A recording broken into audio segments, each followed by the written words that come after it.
খবরের দিকে। বৃহস্পতিবার অর্থাৎ 7ই আগস্ট 2025 বিরোধী দলের বিক্ষোভের মধ্যে রাজ্যসভায় সংক্ষিপ্ত আলোচনার পর উপকূলীয় জাহাজ চলাচল বিল 2025 পাশ হয়েছে। ইতিমধ্যেই লোকসভায় মণিপুর পণ্য ও পরিষেবা কর সংশোধনী বিল 2025 আলোচনা ছাড়াই পাশ হয়েছে।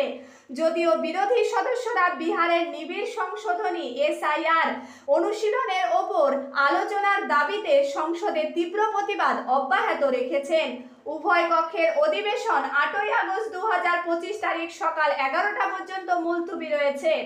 সংসদের জিরো আওয়ার চলাকালীন রাজ্যসভায় তালিকাভুক্ত কাগজপত্র এবং প্রতিবেদন উত্থাপনের পরপরই ডেপুটি চেয়ারম্যান হরিবংশ বলেন যে তিনি নিয়ম 267 এর অধীনে দিনের নির্ধারিত কাজ স্থগিত করার এবং তাদের বিষয়গুলি গ্রহণের জন্য সদস্যদের কাছ থেকে 25টি নোটিশ পেয়েছে। প্রাথমিকভাবে স্পিকার ওম বিড়লা সদস্যদের স্মার্ট সিটি মিশন সম্পর্কিত প্রশ্ন জিজ্ঞাসা করার সুযোগ দিয়ে সংসদের কার্যক্রম প্রশ্নোত্তর চালিয়ে যাওয়ার চেষ্টা করেন। প্রায় 10 মিনিট কার্যক্রম চলার পর স্পিকার ওম বিড়লা বলেন যে তিনি চান সংসদ ঠিকভাবে চলুক, কিন্তু বিরোধী সদস্যরা তাদের প্রতিবাদ অব্যাহত রাখেন। অর্থমন্ত্রী নির্মলা সীতারামন এই দিন লোকসভায় বলেন, মণিপুরের জন্য কুমিরের অশ্রু ফেলার জন্য বিরোধীদের দোষারোপ করেছেন। বলেছেন যে তারা চান না যে জাতিগত সহিংসতায় বিধ্বস্ত রাজ্যে অর্থ যাক এবং সংসদে বাজেট সম্পর্কিত আলোচনার অনুমতি দিচ্ছেন না। কংগ্রেস নেতা সাংসদ প্রমোদ তিওয়ারি বিহারের SIR নিয়ে আলোচনার দাবিতে একটি পয়েন্ট অফ অর্ডার উত্থাপন করেছেন এবং নির্বাচনী সংসদ অনুশীলন সম্পর্কে কথা বলেছেন। বিরোধী দলনেতা মল্লিকার্জুন খাড়গে বলেন, আজ দেশ এবং বিপজ্জনক সময়ের মধ্যে দিয়ে যাচ্ছে। এই সময়ে আমাদের ঐক্যবদ্ধ থাকা দরকার।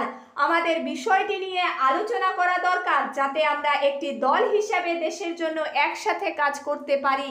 লোকসভা সচিবালয় কর্তৃক জারি করা কার্যতালিকা অনুসারে কেন্দ্রীয় ক্রীড়ামন্ত্রী মনসুখ মান্ডব্য জাতীয় ডোপিং বিরোধী আইন 2022-এর সংশোধনীগুলি সংসদে বিবেচনা এবং পাশের জন্য উত্থাপন করবেন।